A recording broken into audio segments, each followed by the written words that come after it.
Um, Melissa? Yes, what is it, Cindy? To be honest, it's actually really difficult for me to say this to you, but you know, um, I don't even have enough money to support myself. Okay. So, I'm really, really sorry, but can I stop with giving you the financial support? Huh? Financial support? I live on the pension and I can't really afford to give you any financial support. Uh, um, what do you mean by giving me the financial support? Huh?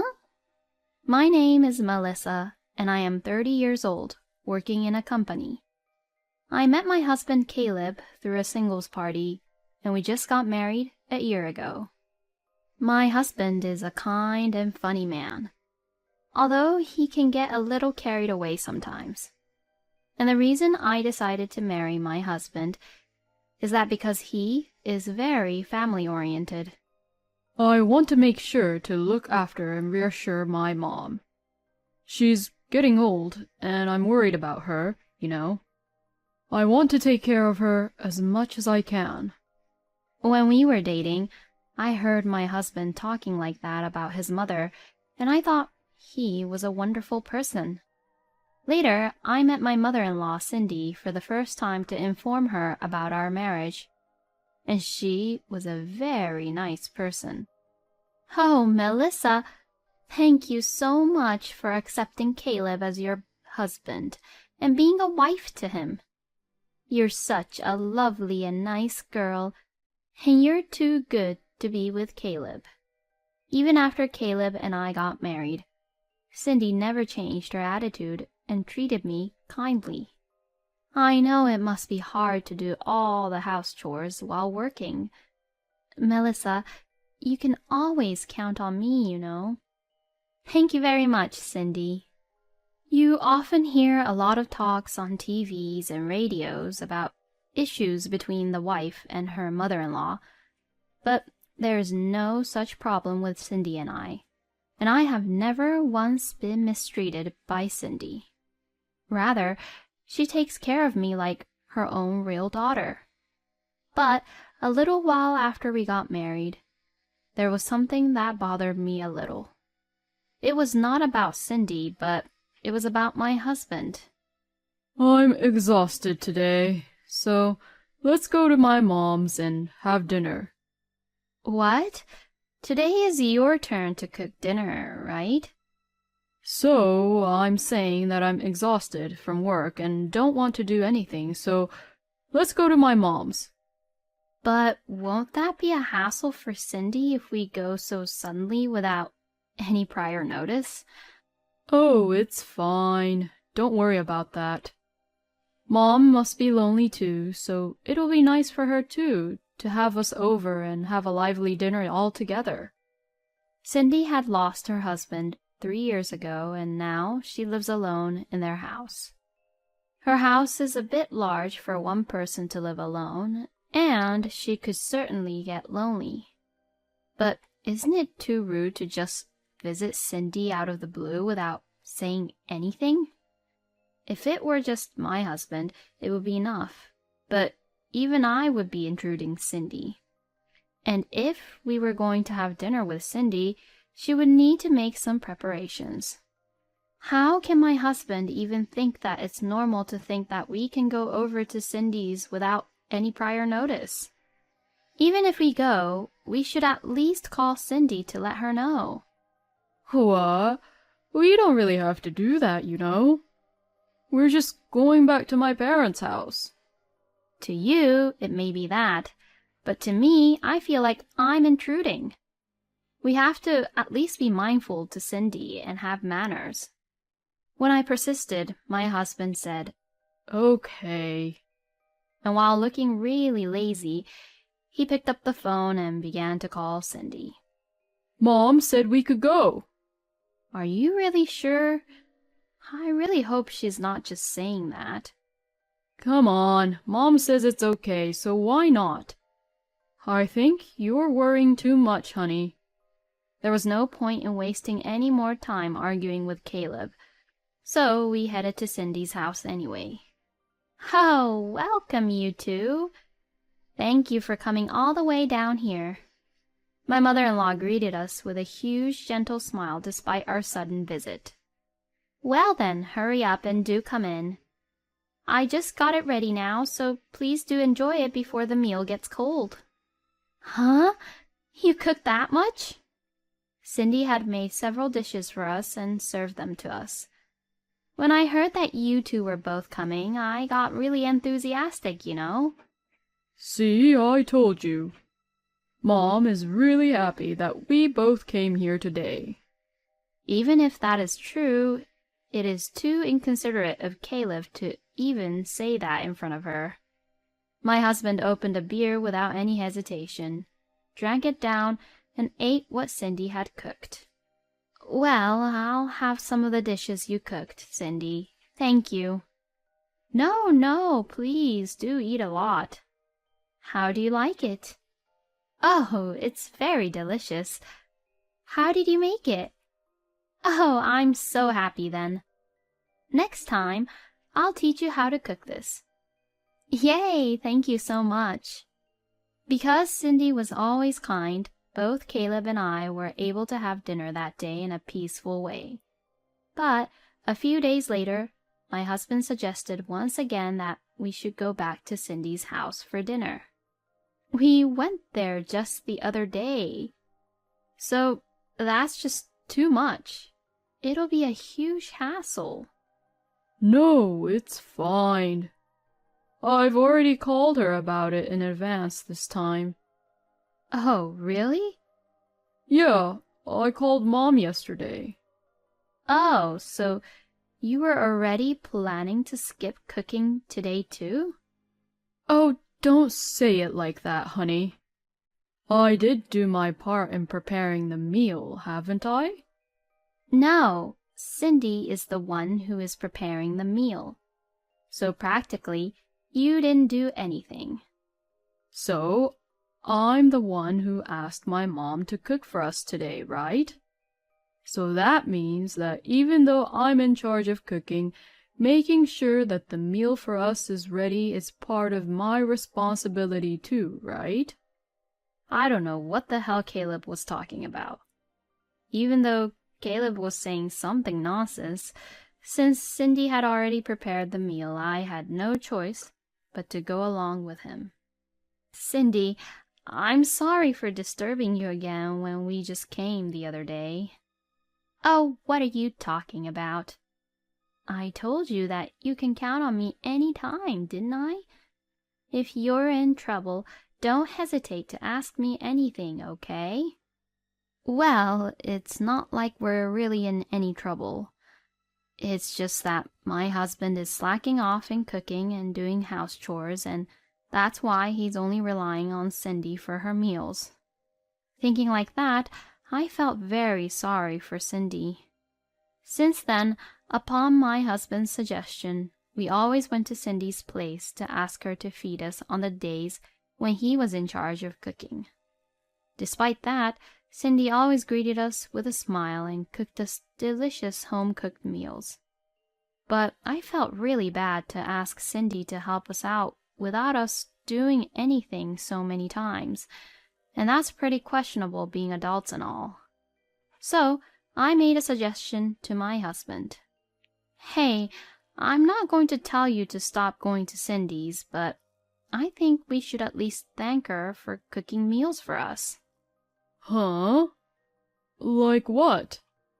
I think we should give Cindy some financial support for food, since she's taken care of us so much. I don't think Mom really cares much about that, though. No, but I still feel bad. I'll give you some money every month from my salary, so will you give it to Cindy for me? If I give the money directly to Cindy, I am sure that she would be too careful and would not accept it because she's a very kind person like that. So I thought it would be better to give it to her from my husband, who is her son. My husband's eyes widened in surprise, but he said, Well, if you insist that much, then I understand.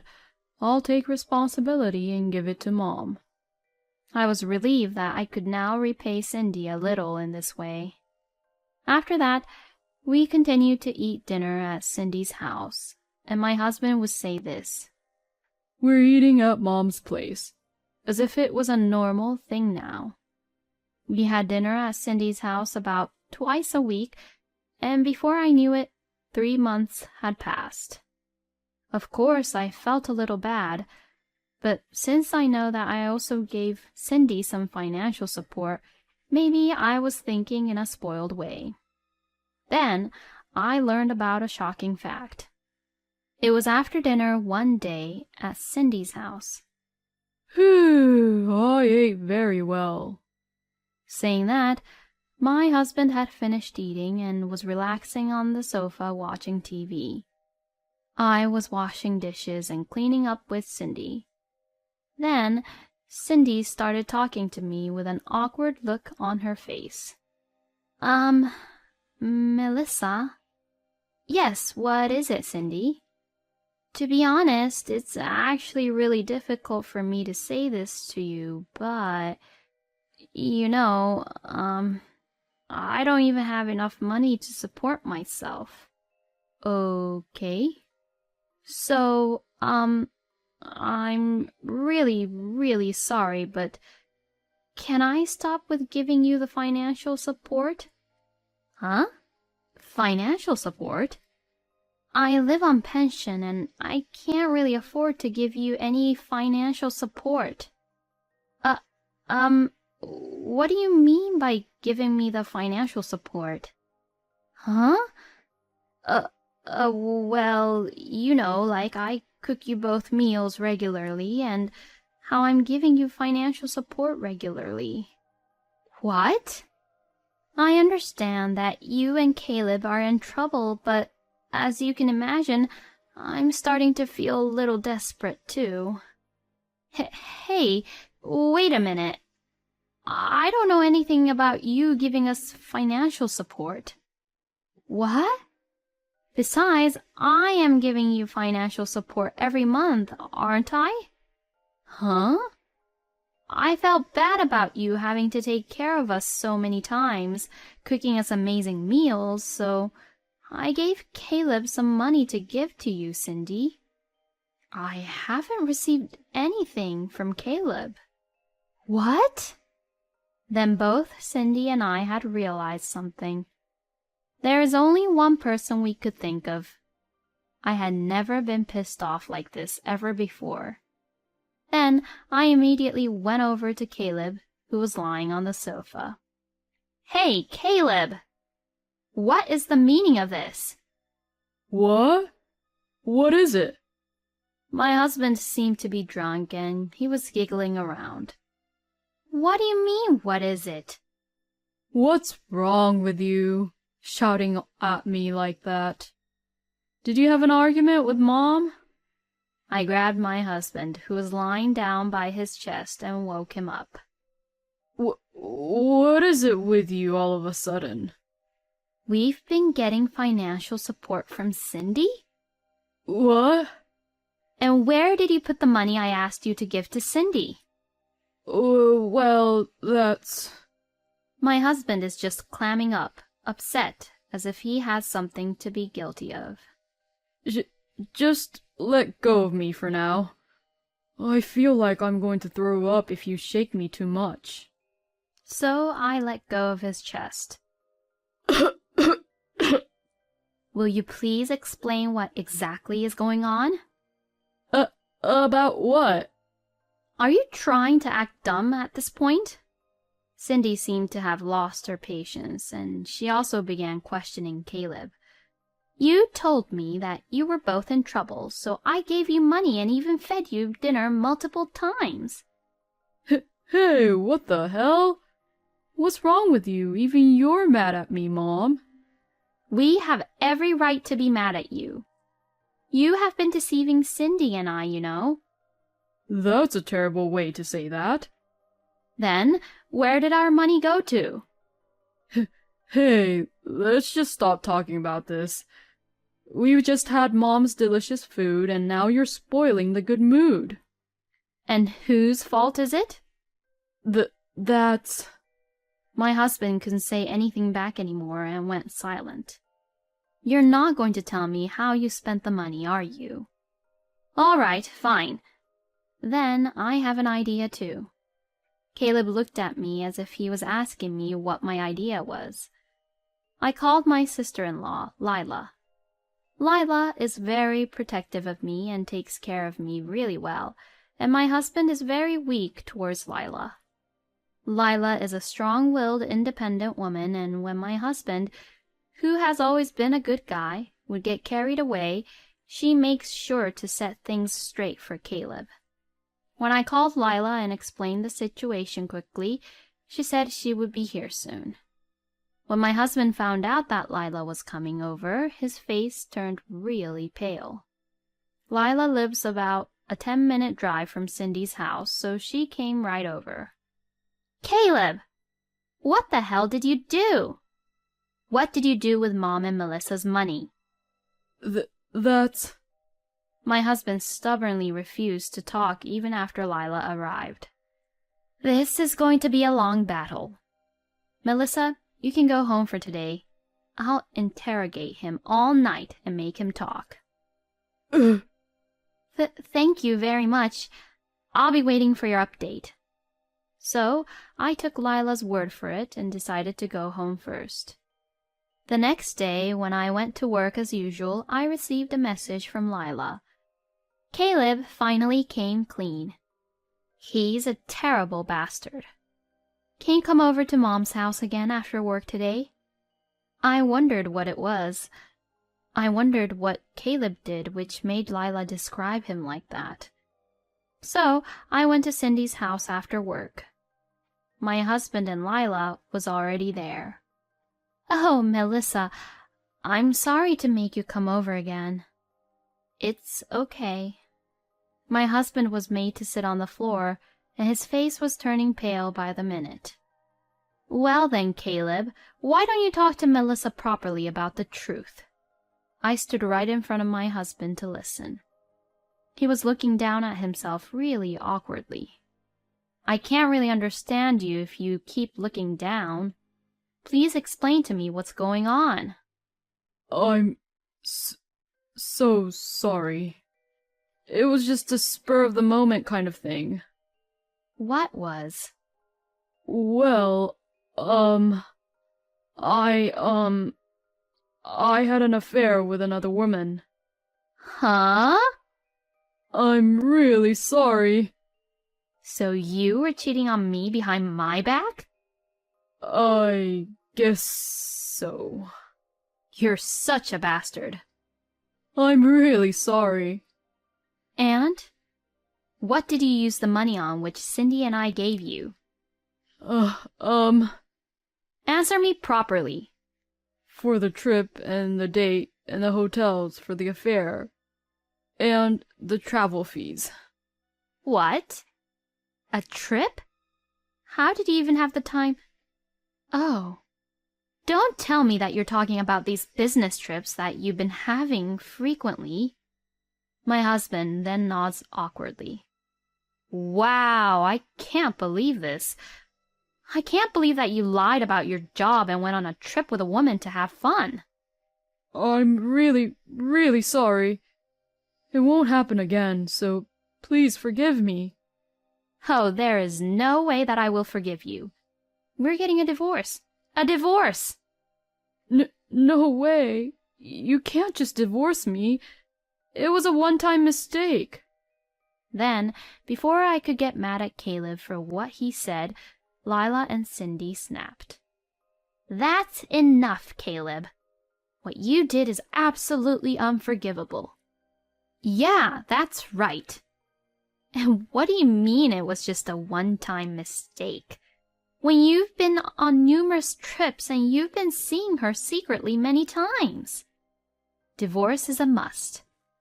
A wonderful person like Melissa shouldn't be pushed around by such a lousy brother like you, Caleb.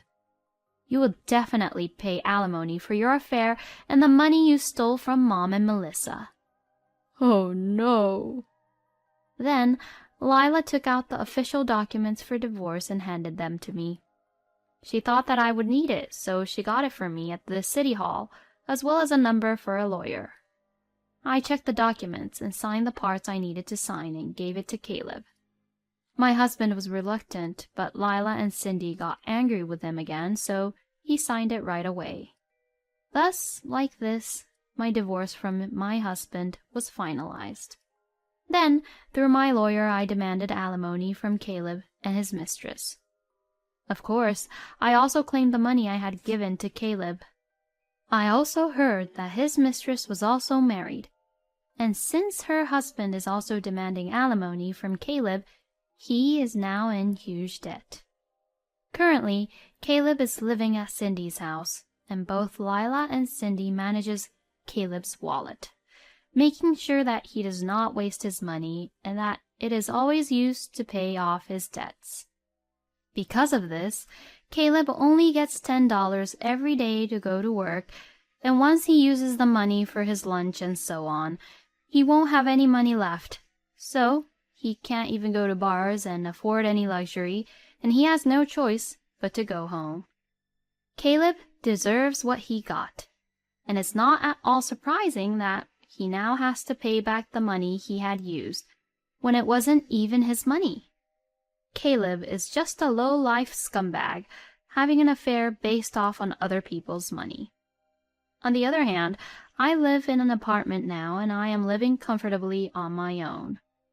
By the way, I still keep in touch with Cindy and Lila, and the three of us sometimes go out to dinner together.